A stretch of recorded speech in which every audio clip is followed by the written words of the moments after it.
Good evening, friends. Continuing my back to back readings, trying to get caught up here.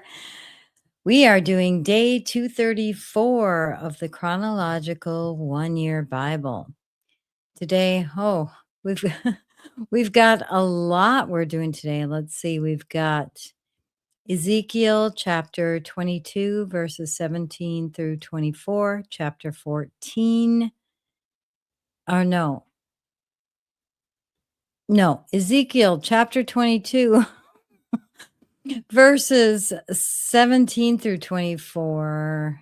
No, verse 17 through chapter 24, verse 14. The writing is really tiny on my screen. Sorry, guys. Second Kings chapter 24, verses 20b through 25. Chapter 25, verse 2, and then Jeremiah chapter 38, verse 28b through chapter 39, verse 1, and Jeremiah chapter 52, verse 3b through verse 5. So we'll see how that goes. I might have to be reading A and B at the same time, but let's go ahead and get started, shall we? All right. First up is the Lord's refining furnace. All right. Then the word of the Lord came to me. Son of man, the people of Israel have become dross to me. All of them are copper, tin, iron, and lead left inside a furnace. They are but the dross of silver. Therefore, this is what the sovereign Lord says. Because you have all become dross, I will gather you into Jerusalem. As silver, copper, iron, lead, and tin are gathered into a furnace to be melted with a fiery blast, so will I gather you in my anger and my wrath, and put you inside the city and melt you. I will gather you, and I will blow on you with my fiery wrath, and you will be melted inside her. As silver is melted in a furnace, so you will be melted inside her, and you will know that I, the Lord, have poured out my wrath on you. Whew! Tough words from God, right? Next up, the sins of Israel's leaders. Again, the word of the Lord came to me. Son of man, say to the land, you are a land that has not been cleansed or rained on in the day of wrath. There is a conspiracy of her princes within her, like a roaring lion tearing its prey. They devour people, take treasures and precious things, and make many widows within her. Her priests do violence to my law and profane my holy things. They do not distinguish between the holy and the common. They teach that there is no difference between the unclean and the clean, and they shut their eyes to the keeping of my Sabbaths, so that I am profaned among them. Her officials within her are like wolves tearing their prey. They shed blood and kill people to make unjust gain. Her prophets whitewash these deeds for them by false visions and lying divinations. They say, this is what the sovereign Lord says, when the Lord has not spoken. The people of the land practice extortion and commit robbery. They oppress the poor and needy and mistreat the foreigner, denying them justice. I looked for someone among them who would build up the wall and stand before me in the gap on behalf of the land so that I would not have to destroy it. But I found no one. So I will pour out my wrath on them and consume them with my fiery anger, bringing down on their own heads all they have done, declares the sovereign Lord. All right, next up, the adultery of two sisters. Two adulterous sisters. The word of the Lord came to me. Son of man, there were two women, daughters of the same mother. They became prostitutes in Egypt, engaging in prostitution from their youth. In that land, their breasts were fondled and their virgin bosoms caressed. The older was named Aholah, and her sister was Oholibah. They were mine and gave birth to sons and daughters. Aholah is Samaria, and Oholibah is Jerusalem. Aholah engaged in prostitution while she was still mine, and she lusted after her lovers, the Assyrians, warriors clothed in blue, governors and commanders, all of them handsome young men and mounted horsemen. She gave herself as a prostitute to all the elite of the Assyrians and defiled herself with all the idols of everyone she lusted after. She did not give up the prostitution she began in Egypt when, during her youth, men slept with her, caressed her virgin bosom, and poured out their lust on her. Therefore, I delivered her into the hands of her lovers, the Assyrians, for whom she lusted. They stripped her naked, took away her sons and daughters, and killed her with the sword. She became a byword among women, and punishment was inflicted on her. Her sister, Oholibah, saw this, yet in her lust and prostitution, she was more depraved than her sister. She too lusted after the Assyrians, governors and commanders, warriors in full dress, mounted horsemen, all handsome young men. I saw that she too defiled herself. Both of them went the same way. But she carried her prostitution still further. She saw men portrayed on a wall, figures of Chaldeans, portrayed in red with belts around their waists and flowing turbans on their heads. All of them looked like Babylonian chariot officers, natives of Chaldea. As soon as she saw them, she lusted after them and sent messengers to them in Chaldea. Then the Babylonians came to her to the bed of love, and in their lust they defiled her. After she had been defiled by them, she turned away from them in disgust. When she carried on her prostitution openly and exposed her naked body, I turned away from her in disgust, just as I had turned away from her sister. Yet she became more and more promiscuous as she recalled the days of her youth when she was a prostitute in Egypt. There she lusted after her lovers, whose genitals were like those of donkeys and whose emission was like that of horses. So you longed for the lewdness of your youth, when in Egypt your bosom was caressed and your young breasts fondled. Oof! All right, the Lord's judgment of Oholibah. Therefore, Oholibah, this is what the sovereign Lord says. I will stir up your lovers against you, those you turned away from in disgust, and I will bring them against you from every side. The Babylonians and all the Chaldeans, or Chaldeans. I don't know if it's Chaldean or Chaldean.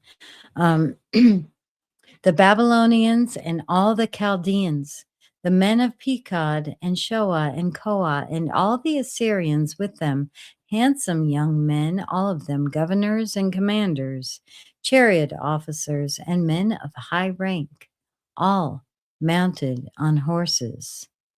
They will come against you with weapons, chariots and wagons, and with a throng of people.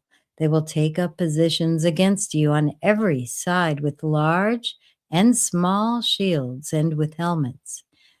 I will turn you over to them for punishment, and they will punish you according to their standards. I will direct my jealous anger against you, and they will deal with you in fury. They will cut off your noses and your ears, and those of you who are left will fall by the sword. They will take away your sons and daughters, and those of you who are left will be consumed by fire. They will also strip you of your clothes and take your fine jewelry. So I will put a stop to the lewdness and prostitution you began in Egypt. You will not look on these things with longing or remember Egypt anymore. For this is what the sovereign Lord says: I am about to deliver you into the hands of those you hate, to those you turned away from in disgust. They will deal with you in hatred and take away everything you have worked for. They will leave you stark naked, and the shame of your prostitution will be exposed. Your lewdness and promiscuity have brought this on you because you lusted after the nations and defiled yourself with their idols. You have gone the way of your sister, so I will put her cup into your hand. This is what the sovereign Lord says. You will drink your sister's cup, a cup large and deep. It will bring scorn and derision, for it holds so much. You will be filled with drunkenness and sorrow, the cup of ruin and desolation, the cup of your sister Samaria. You will drink it and drain it dry and chew on its pieces, and you will tear your breasts. I have spoken, declares the sovereign Lord. Therefore, this is what the sovereign Lord says. Since you have forgotten me and turned your back on me, you must bear the consequences of your lewdness and prostitution. All right, next up, the Lord's judgment on both sisters. The Lord said to me, Son of man, will you judge Aholah and Oholibah? Then confront them with their detestable practices, for they have committed adultery and blood is on their hands. They committed adultery with their idols. They even sacrificed their children, whom they bore to me as food for them. They have also done this to me. At that same time, they defiled my sanctuary and desecrated my Sabbaths. On the very day they sacrificed their children to idols, they entered my sanctuary and desecrated it. This is what they did in my house. They even sent messengers for men who came from far away, and when they arrived, you bathed yourself for them, applied eye makeup, and put on your jewelry. You sat on an elegant couch with a table spread before it on which you had placed the incense and olive oil that belonged to me. The noise of a carefree crowd was around her. Drunkards were brought from the desert, along with men from the rabble, and they put bracelets on the wrists of the woman and her sister, and beautiful crowns on their heads. Then I said about the one worn out by adultery, now let them use her as a prostitute, for that is all she is. And they slept with her. As men sleep with a prostitute, so they slept with those lewd women, Aholah and Oholibah. But righteous judges will sentence them to punishment of women who commit adultery and shed blood, because they are adulterous, and blood is on their hands. This is what the sovereign Lord says. Bring a mob against them and give them over to terror and plunder. The mob will stone them and cut them down with their swords. They will kill their sons and daughters and burn down their houses. So I will put an end to lewdness in the land, that all women may take warning and not imitate you. You will suffer the penalty for your lewdness and bear the consequences of your sins of idolatry. Then you will know that I am the sovereign Lord. All right, next up, the siege of Jerusalem. This will be 2 Kings, Jeremiah, a couple of chapters of Jeremiah, and this is 588 BC. We'll start with 2 Kings. It was because of the Lord's anger that all this happened to Jerusalem and Judah, and in the end, he thrust them from his presence. The fall of Jerusalem. Now Zedekiah rebelled against the king of Babylon. So in the 9th year of Zedekiah's reign, on the 10th day of the 10th month, Nebuchadnezzar, king of Babylon, marched against Jerusalem with his whole army. He encamped outside the city and built a siege works all around it. The city was kept under siege until the 11th year of King Zedekiah. All right, now Jeremiah 52. I know it's 3b, but I'm just going to read through it. It was because of the Lord's anger that all this happened to Jerusalem and Judah, and in the end he thrust them from his presence. Now Zedekiah rebelled against the king of Babylon. So in the 9th year of Zedekiah's reign, on the 10th day of the 10th month, Nebuchadnezzar, king of Babylon, marched against Jerusalem with his whole army. They encamped outside the city and built siege works all around it. The city was kept under siege until the 11th year of King Zedekiah. All right, Jeremiah 38 now. And Jeremiah remained in the courtyard of the guard until the day Jerusalem was captured. The fall of Jerusalem.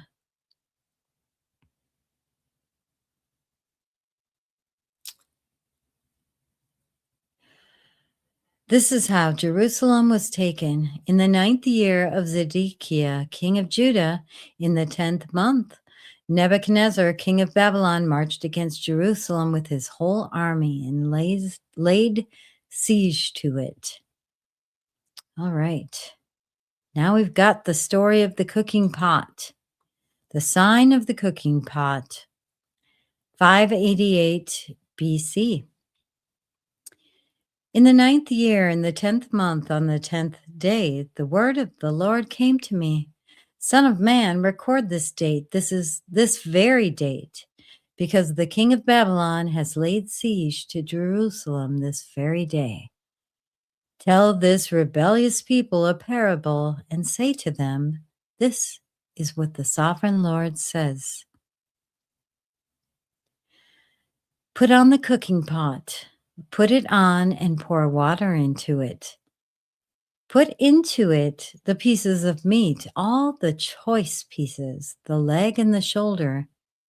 Fill it with the best of these bones. Take the pick of the flock. Pile wood beneath it for the bones. Bring it to a boil and cook the bones in it. For this is what the sovereign Lord says. Woe to the city of bloodshed, to the pot now encrusted, whose deposit will not go away. Take the meat out piece by piece, in whatever order it comes. For the blood she shed is in her midst. She poured it on the bare rock. She did not pour it on the ground where the dust would cover it. To stir up wrath and take revenge, I put blood on the bare rock. I put her blood on the bare rock so that it would not be covered. Therefore, this is what the sovereign Lord says. Woe to the city of bloodshed. I too will pile the wood high. So heap on the wood and kindle the fire. Cook the meat well, mixing in the spices, and let the bones be charred. Then set the empty pot on the coals till it becomes hot and its copper glows, so that its impurities may be melted and its deposits burned away. It has frustrated all efforts. Its heavy deposit has not been removed, not even by fire. Now your impurity is lewdness, because I tried to cleanse you, but you would not be cleansed from your impurity. You will not be clean again until my wrath against you has subsided. I, the Lord, have spoken. The time has come for me to act. I will not hold back. I will not have pity, nor will I relent. You will be judged according to your conduct and your actions, declares the sovereign Lord. Whew! All right. More toughness there. It's hard to read some of these, but that concludes day 234. I'm going to continue to do back to back live streams until I get to today, which is August 25th. And it's after midnight, so I guess it's really August 26th. But we've got a couple more to go. And if you're just watching this one day, then I hope you have a very blessed day. And we'll see you soon for day 235. Bye bye.